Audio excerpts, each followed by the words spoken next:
नमस्ते, मैं अनिल बोकिल। मुझे अच्छा ये लगा कि मेरा इंट्रोडक्शन पहले पूरा हो गया है, क्योंकि मैं सही में आर.के. लक्ष्मण का वही कॉमन मैन हूं। एक जगह मैं नागपुर में एक प्रेजेंटेशन दे रहा था। बड़ी भीड़ थी, एंटरप्रेन्योर्स की भीड़ थी। बीच में एक बुजुर्ग होके खड़े हो गए, लड़खड़ा रहे थे। बुजुर्ग थे, भारी सूट था, बड़े अच्छे मैनर्स के साथ बात कर रहे थे। और वो मुझे मालूम नहीं था, लेकिन किसी ढंग से उन्होंने कह दिया कि मैं एक बड़े कंपनी का प्रोप्राइटर हूं, 650 करोड़ का टर्नओवर है मेरे कंपनी का। मैं आपके साथ एक शेयर करना चाहता था। मैंने कभी भी नहीं चाहा कि मैं भ्रष्टाचार का पार्ट बनूं। मैं जिस पोजीशन पे हूं, मुझे तो किसी से पैसा लेने की जरूरत नहीं है, लेकिन पैसा दिए बगैर मेरा काम नहीं होता है। और मेरा कॉन्शियस इतना अंदर से वो घायल हुआ है कि मैं इससे कर नहीं सकता, मुझे क्या करना है। मुझे रात भर नींद नहीं आती थी, तो मैंने थोड़ी सी शराब पीने शुरू कर दी, और आज मैं पूरा शराब के आदी हो गया हूं। इतना जेन्युइन था वो आदमी, इतना जेन्युइन पर्सन था। आंख से आंसू आने लगे थे, सब हम देख के भौचक के रह गए कि क्या हो रहा है। मैं नहीं चाहता कि मैं करप्शन की साइकिल बनूं, लेकिन मैं इससे बच भी नहीं सकता हूं। मैंने सिर्फ एक सवाल पूछा सर जी को, सर जी आप जो बोल रहे हैं कि आप क्या कर रहे हैं। मैं बहुत लाज, यानी रिश्वत से ही मुझे देनी ही पड़ती रिश्वत, इसके सिवा मैं बिजनेस नहीं कर सकता। मैंने उनको पूछा कि सही में आप रिश्वत देते हो या फिरौती देते हो। वो कुछ समझे नहीं, तो मैंने उनको फिर पूछा कि आप जो देते हो ब्राइब है या रैंसम है। वो बोले इसका मतलब क्या होता है सर ये। तो मैंने उनको बोला जो हमारे भले के लिए जो हम देते हैं, जो हमसे अच्छा हो, हमारा अच्छा हो, उसको बोलते हैं रिश्वत। और जो कोई हमारा बुरा ना करे इसलिए जो देते हैं, उसको बोलते हैं फिरौती। मैं आपके सामने एक हमारा वर्जन रख रहा हूं। हम ये नहीं बोलते कि ये सही है, हम ये भी क्लेम नहीं कर रहे कि मोदी जी ने इसको लिया, ऐसा नहीं होता है। 16 साल से हम पब्लिक डोमेन में हैं। उसमें से एक बिंदु, उसमें से पार्शियल जो थिंग थी, वो करेंसी कॉम्प्रेशन की। हमने इसको कॉम्प्रेशन बोला था, डिमोनेटाइजेशन की बात नहीं थी। 50 के ऊपर के नोट राइट फेज वे, राइट स्टाइल से निकाल दो, ये हमारी नहीं है। हम लोग एनजीओ है, हम व्यवस्था की तरफ से बात करते हैं। गवर्नमेंट वो कानून की तरफ से बात करती है। हम दोनों एक ही जगह पहुंचने वाले। कानून अलग है, व्यवस्था अलग है। व्यवस्था में किसी लिए सजा का प्राविधान नहीं होता, वो करेक्शन है।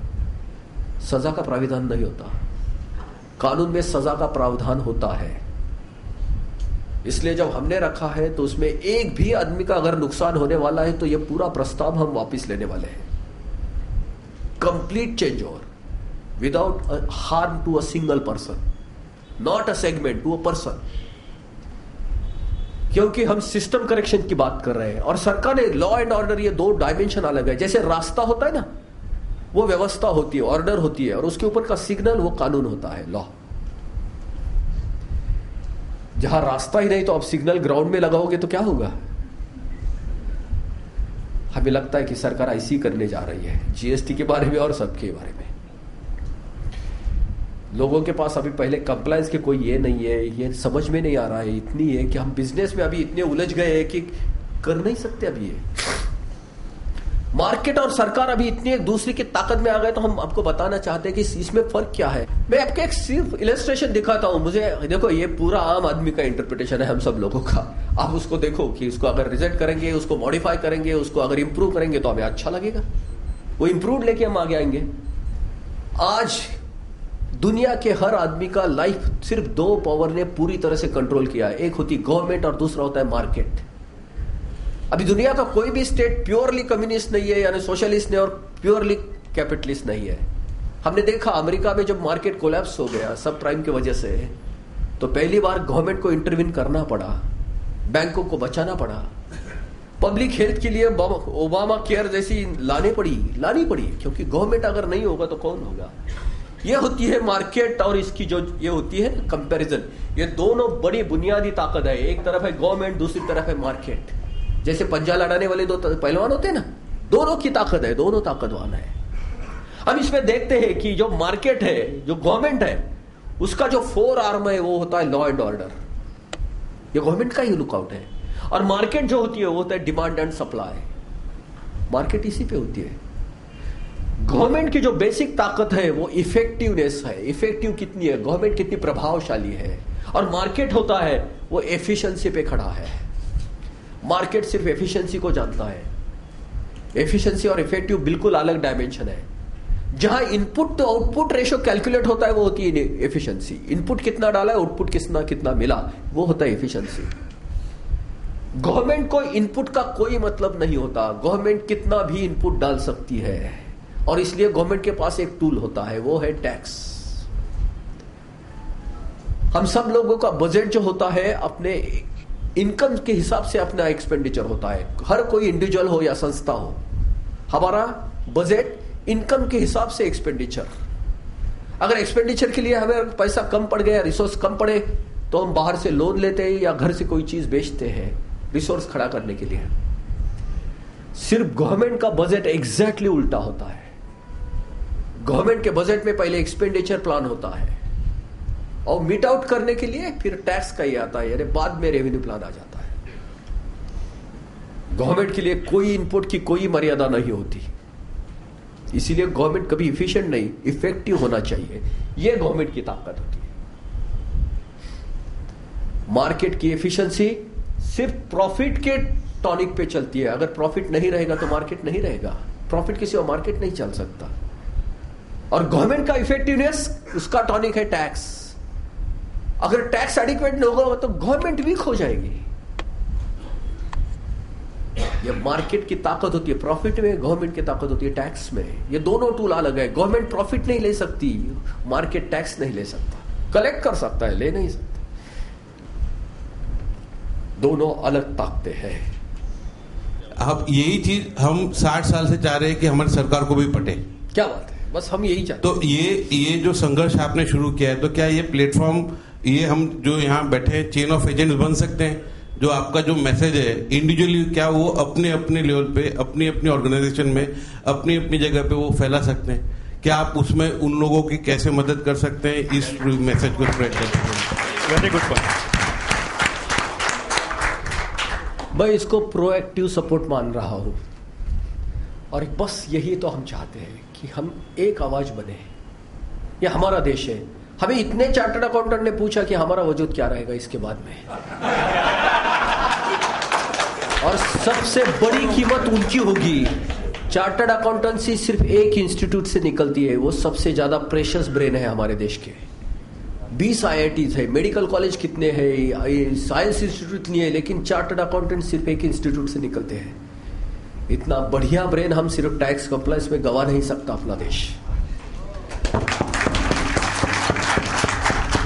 हमें ये देश के ये एनरिचमेंट प्रोजेक्ट्स में चाहिए। ये स्टैंडर्ड्स और पूल्स और वो मैकेंजी, इनकी जगह हमारे इससे ज्यादा स्ट्रांग है ब्रेन। ये ऑडिट में चाहिए, एक्सपेंडिचर प्लान के एक्सपेंडिचर ऑडिट में चाहिए।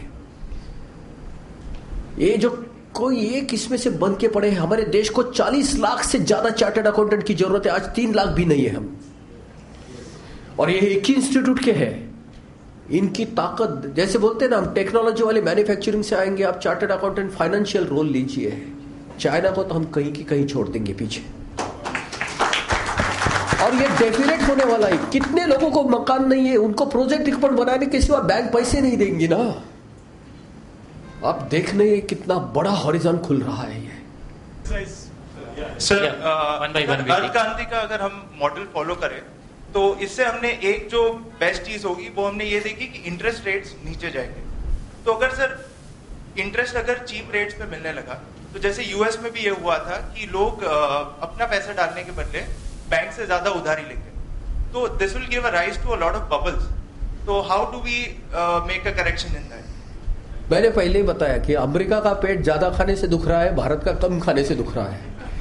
अगर हम कम करेंगे, हम कंपैरिजन करेंगे, तो भारत के लिए क्या सॉल्यूशन है? जिसका पेट कम खाने से दुख रहा है उसके ऊपर क्या सॉल्यूशन है? ज्यादा खाना पड़ेगा ना, और ज्यादा खाएगा तो उसका भी अमेरिका हो जाएगा। बीच में जहां उसका पेट को शांति मिलेगा उसको रुकना चाहिए वहां। इसको अपसाइजिंग बोलते हैं। अमेरिका को डाउन साइज करना है, भारत को अपसाइज करना है। करेक्ट। यही रास्ता है, दूसरा रास्ता ही नहीं। जिसका पेट ही कम खाने से दुख रहा है उसके लिए रास्ता क्या है? अगर वो बोलेगा मैं ज्यादा खाऊंगा तो मेरा वो तो है ही फ्यूचर, अगर ज्यादा क्यों खाएंगे फिर? तो लेकिन लोग भी तो ज्यादा है ना, तो इसके लिए बबल का साइज भी उतना बड़ा होगा। हाँ, ये सवाल एक बहुत अच्छा आया था, क्योंकि एक 3-4 साल पहले कोंडोलीसा राइस नाम की एक एक्सटर्नल अफेयर्स की सेक्रेटरी थी अमेरिका की, और उन्होंने यूएन में क्लेम किया था कि भारत की अभी स्टैंडर्ड ऑफ लिविंग बढ़ रही है, वहां का कंजम्पशन बढ़ रहा है, इसलिए पूरी दुनिया में फूड थ्रेट है, अभी खाने का ये डर है, क्योंकि 130 करोड़ के लोगों का कंजम्पशन अभी बढ़ रहा है। मैंने एक मराठी पेपर में इसके ऊपर एक आर्टिकल लिखा था, तो हमने उनको एक स्टैटिस्टिक्स दिया था कि भारत की पर कैपिटा पर कंजम्पशन कितना है फूड ग्रेन का, तो हम लोग 190 किलो खाना खाते हैं साल को। अमेरिका कितना खाती है मालूम है? 1180 किलो। वो क्यों? हम लोग जो नॉनवेज भी खाते हैं, जो है मटन और चिकन, वो आदमी का खाना नहीं है, वो तो कई खाती है तो फोडस यानी झाड़ पाला जिसको बोलते हैं ना, वहां से वो बकरी खाना खाती है। वहां जो पोर्क और जो ये खाते हैं ना, तो उसमें गेहूं और ये होता है मेज, यानी आदमी का खाना होता है। 10 किलो आप उसको वेजिटेरियन फीड करोगे तो उसके 1 किलो मीट बनता है, और वो 1 किलो से वो मैकडोनल्ड का जो बनता है, क्या बोलते हैं उसको, बर्गर, वो आधा खाता है और आधा फेंक देता है। भारत में ऐसा नहीं होता है। इसमें से भारत में 30% तो वेजिटेरियन है पहले, जिसको 1 से 1000 दाने का ईट है। जो 180 खाता है और 1080 किलो खाता है, ये दोनों में ज्यादा कंज्यूम कौन कर रहा है, यह पूछते हैं अमेरिका को। ये भारत के स्टैंडर्ड ऑफ लिविंग से नहीं हो रहा है, तो अमेरिका के कंजम्पशन की वजह से हो रहा है। लेकिन देखो इंटरप्रिटेशन अलग अलग होंगे, तो हमारा कंजम्पशन कंट्रोल करने के लिए तो सरकार है, नहीं तो ये मार्केट में यही कंज्यूमरिज्म आ ही जाएगा। इसीलिए तो ये ताकत ये सिर्फ टैक्स से ही सरकार को बनाएगी, मार्केट को भी नहीं रोकेंगे और सरकार को भी, वो ताकत एक कॉम्प्लीमेंट्री रहेगी।